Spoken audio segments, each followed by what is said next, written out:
kesesakanku, Kau beri kedamaianmu. Shalom, selamat hari Minggu bagi kita semua. Saya percaya bahwa ada sukacita bagi kita semua pada hari ini. Bapak Ibu jemaat Tuhan, kita bersyukur kepada Tuhan karena hari ini adalah minggu pertama dalam bulan yang kelima yang Tuhan anugerahkan bagi kita. Dan puji syukur bahwa dalam satu bulan kita lewati, sekalipun kita hanya bisa di rumah saja sesuai dengan anjuran pemerintah untuk melakukan aktivitas kita, namun saya percaya bahwa jemaat Tuhan tetap diberkati Tuhan, kita semua diberkati Tuhan, dan kita tidak hilang harapan, kita tidak hilang sukacita, karena ada Tuhan bersama dengan kita. Hari ini kita akan bersama-sama mendengarkan kebenaran firman Tuhan, yang akan menjadi makanan rohani kita menjalani kehidupan yang Tuhan anugerahkan. Oleh sebab itu, sebelum kita mendengarkan firman-Nya, mari kita berdoa. Bapa kami yang ada di surga, Bapa kekasih jiwa kami datang bersyukur kepadamu Tuhan saat ini, oleh karena anugerah-Mu kami masih ada sampai pada hari ini. Puji syukur untuk waktu yang Tuhan anugerahkan bagi kami, di mana kami boleh berkumpul bersama dengan keluarga kami masing-masing di rumah untuk memuji dan memuliakan nama Tuhan. Dan saat ini Tuhan, kami mau belajar pada kebenaran firman-Mu. Tuhan tolong kami, tuntun kami untuk dapat mengerti dan dapat melakukannya dalam kehidupan kami sehari-hari. Di dalam nama Tuhan Yesus kami mengucap syukur dan berdoa. Amin. Baiklah Bapak Ibu yang dikasihi oleh Tuhan, pembacaan kita pada saat ini sebagaimana yang telah dibagikan di buletin, bahwa kita akan mendengarkan kebenaran firman Tuhan dalam 2 Korintus pasal 4 ayat 16 sampai 18. Firman Tuhan kita akan renungkan yaitu surat Paulus kepada jemaat yang ada di Korintus. Ini adalah surat yang kedua yang dikirim oleh Paulus oleh jemaat yang ada di Korintus dalam pasal 4 ayat 16 sampai 18. Bapak Ibu perhatikan Alkitabnya masing-masing dan saya membacakan kepada kita. Firman Tuhan demikian, sebab itu kami tidak tawar hati, tetapi meskipun manusia lahiriah kami semakin merosot, namun manusia batinia kami dibaharui dari sehari ke sehari. Sebab penderitaan ringan yang sekarang ini mengerjakan bagi kami kemuliaan kekal yang melebihi segala-galanya, jauh lebih besar daripada penderitaan kami. Sebab kami tidak memperhatikan yang kelihatan, melainkan yang tak kelihatan. Karena yang kelihatan adalah sementara, sedangkan yang tak kelihatan adalah kekal. Amin atas kebenaran firman Tuhan.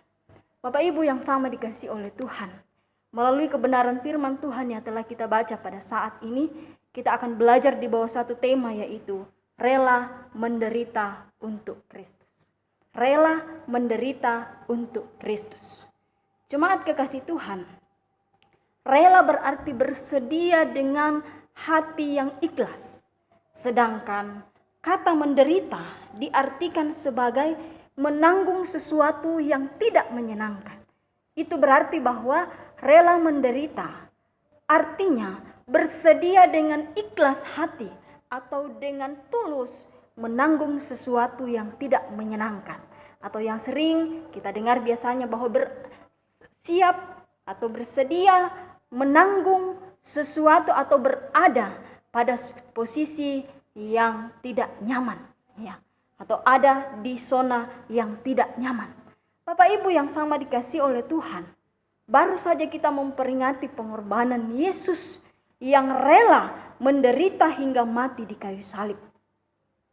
Yesus menjadi satu teladan bagi kita dalam hal rela menderita. Kalau firman-Nya di dalam 1 Petrus pasal 2 ayat 21 dikatakan, sebab untuk itulah kamu dipanggil, karena Kristus pun telah menderita untuk kamu dan telah meninggalkan teladan bagimu, supaya kamu mengikuti jejaknya.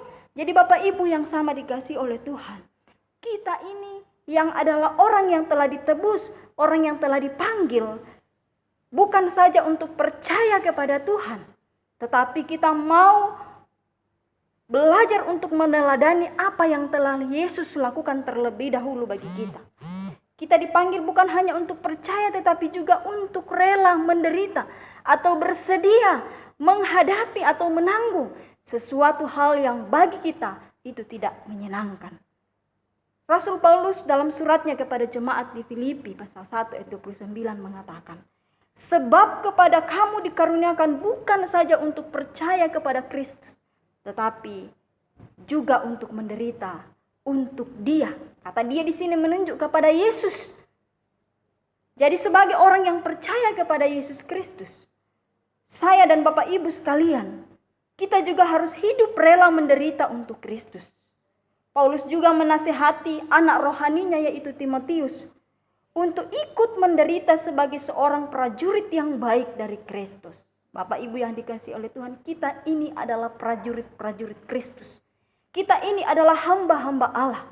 Jadi sebagaimana yang disampaikan oleh Paulus kepada Timotius untuk ikut menderita atau rela menderita, maka kita pun sebagai anak-anak Tuhan harus rela menderita di dalam kehidupan mengikut Kristus. Lalu pertanyaannya bagi kita, bagaimanakah sikap orang yang rela menderita untuk Kristus?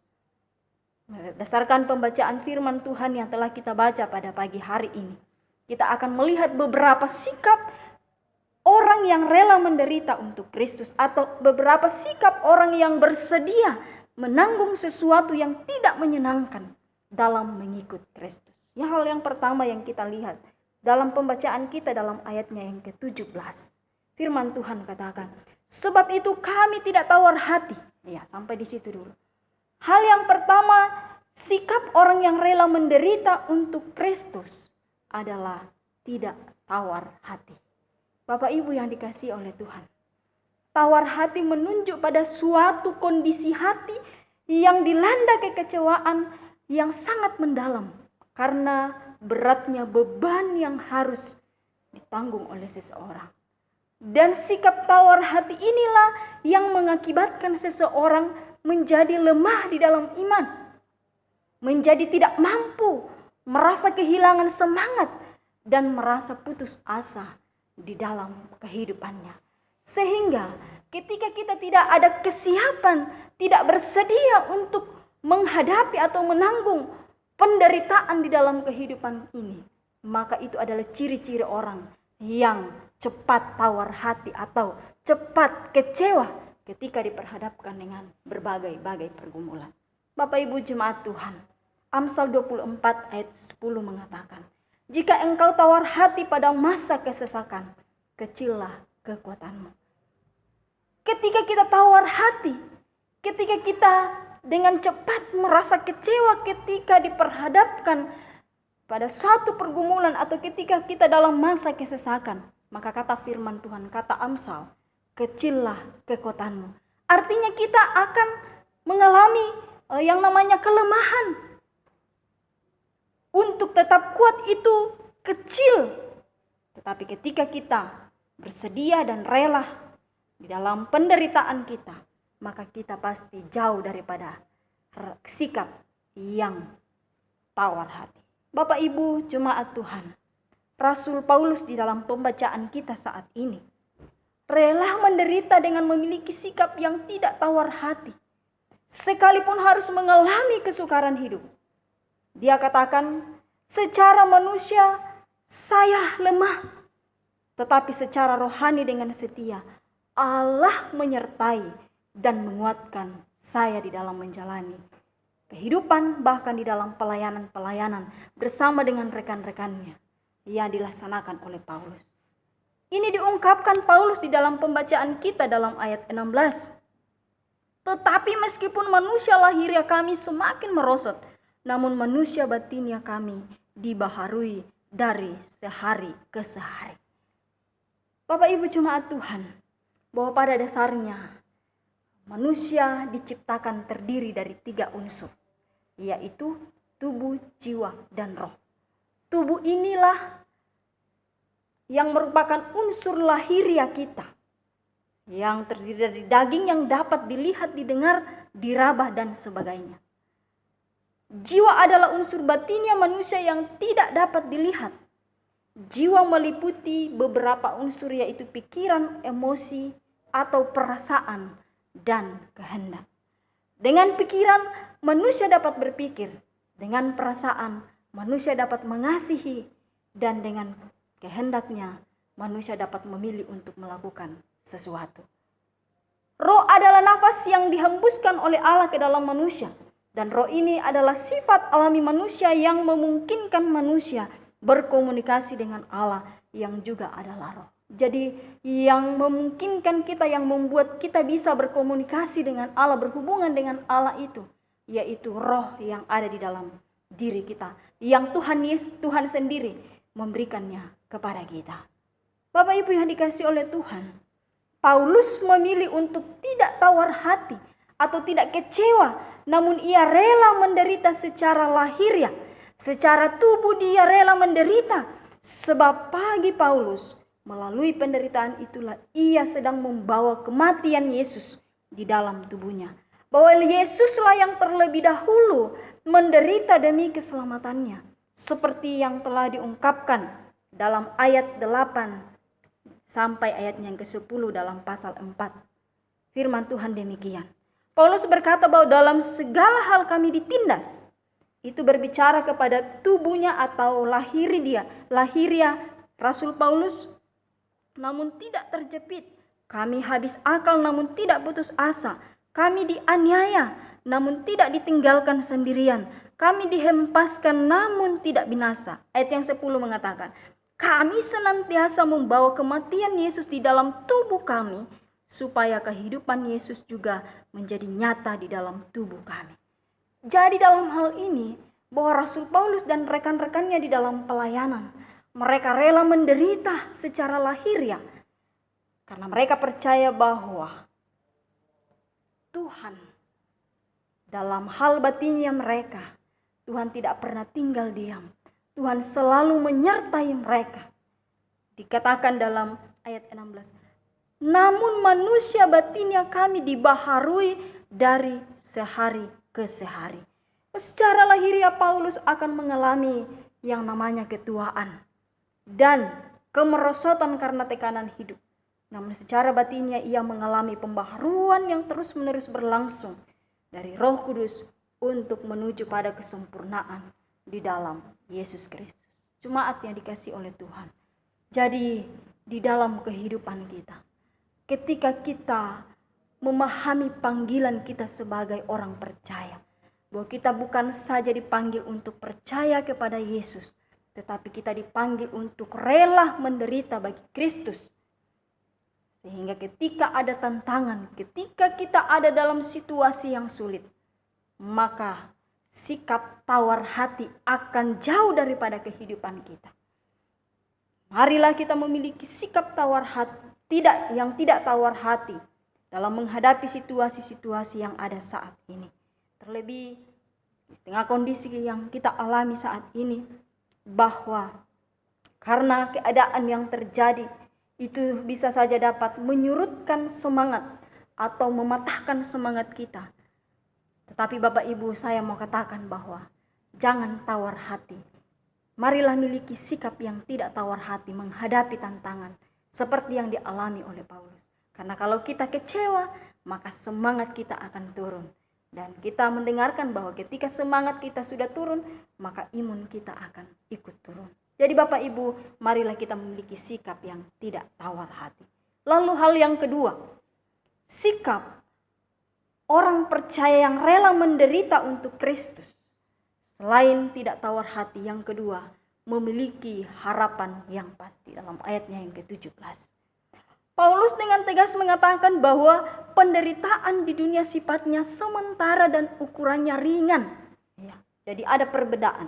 Dibandingkan dengan kemuliaan di surga yang sifatnya kekal dan ukurannya berat. Artinya melebihi dari segala-galanya. Penderitaan yang dialami membawa suatu harapan yang pasti bahwa di kehidupan yang akan datang, dia akan menjalani atau menerima kehidupan yang kekal, yang tidak ada bandingannya. Bahwa hidup di dalam dunia ini hanya sementara. Penderitaan yang dialami di dalam dunia ini itu ukurannya ringan dibandingkan dengan apa yang akan diperoleh ketika tetap berharap pada Tuhan.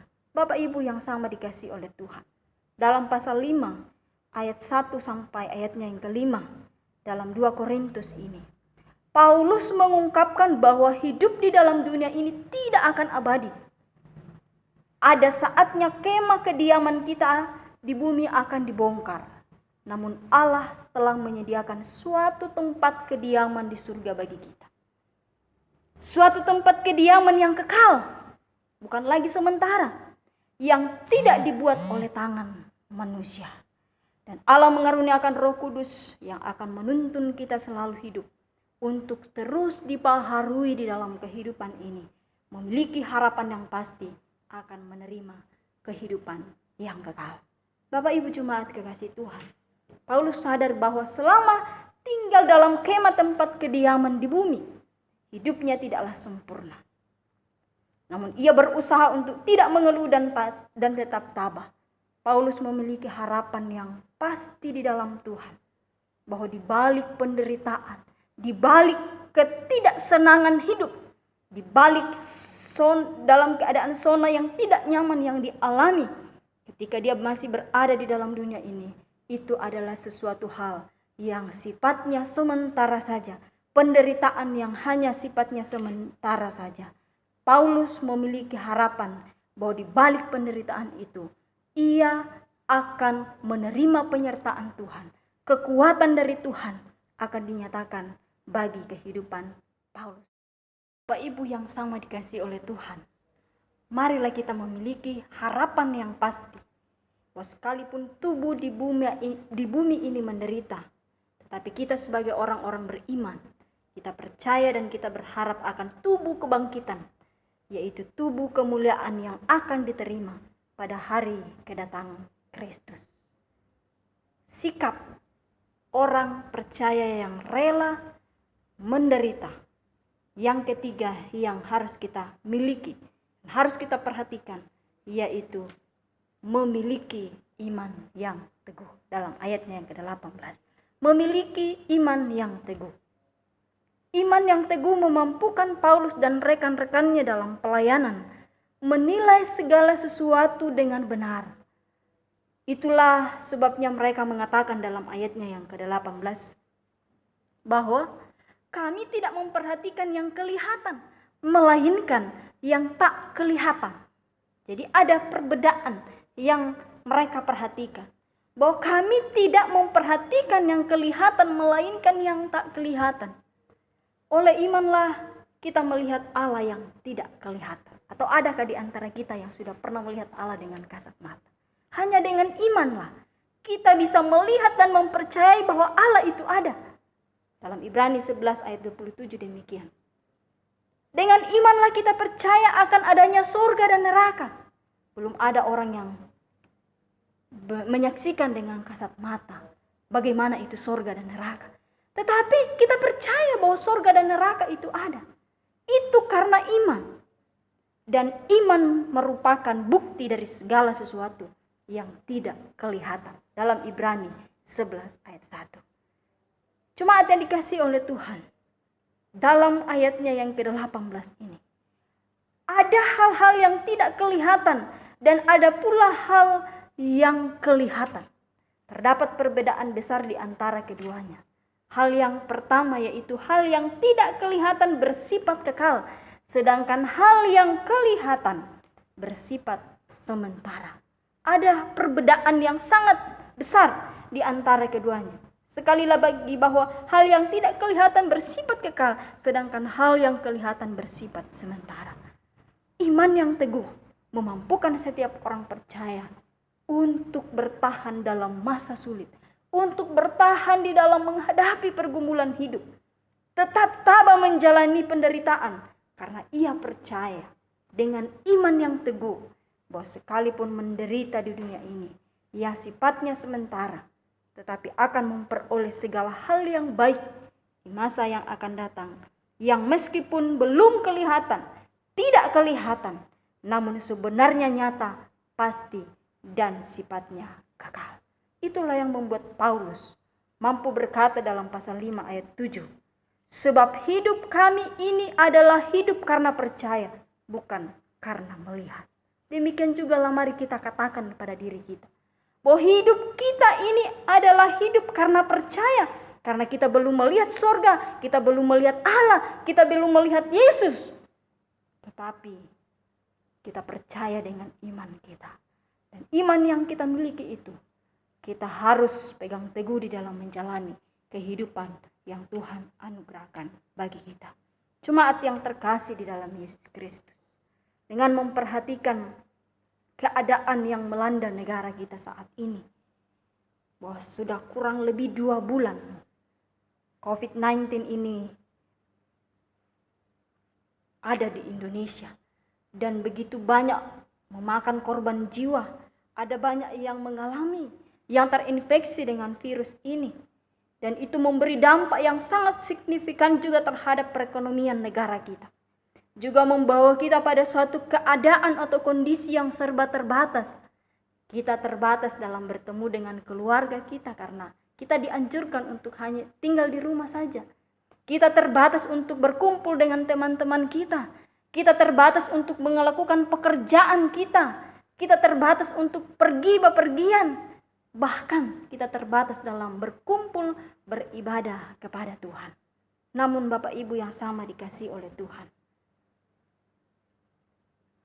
bahwa dalam situasi yang kita hadapi saat ini, hal ini tentu menjadi suatu keadaan yang tidak menyenangkan bagi kita.